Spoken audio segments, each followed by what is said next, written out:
Student যারা makeup স্কুলের, তো ওদের প্রত্যেকের একটা ইন্ডিভিজুয়াল একটা অ্যাকাউন্ট লাগে, তো ওখানে Instagram is very popular rather than Facebook and others. TikTok and Instagram is very, very popular.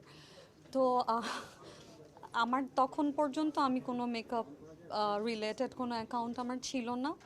তো আমাকে তো একটা কিছু মানে দিতে হবে, তখন আমি আমার পার্সোনাল অ্যাকাউন্টটাই দিলাম, যেটা আমার পাবলিক অ্যাকাউন্ট। অ্যান্ড ওরা আসলে যখন মানে যখন মিলিয়ন ফলোয়ার্স দেখেছে, তখন অবভিয়াসলি ওরা বেশ কিউরিয়াস ছিল যে আমি আসলে কে।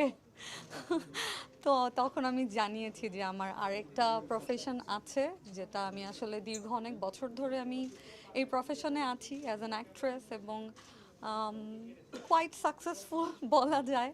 তো এই আর কি, ওরা ওরা আসলে অনেক অ্যাপ্রিসিয়েট করতো যে একটা প্রফেশনে আমি অলরেডি আছি, আবার আরেকটা প্রফেশনে আমার ইন্টারেস্ট অ্যান্ড অলসো আমি এটা নিয়ে কাজ করতে চাচ্ছি। সেটার জন্য আসলে আপনাদের মতো করেই ওরাও আসলে অনেক বেশি অ্যাপ্রিসিয়েট করেছে, ইনক্লুডিং মাই টিচার্স।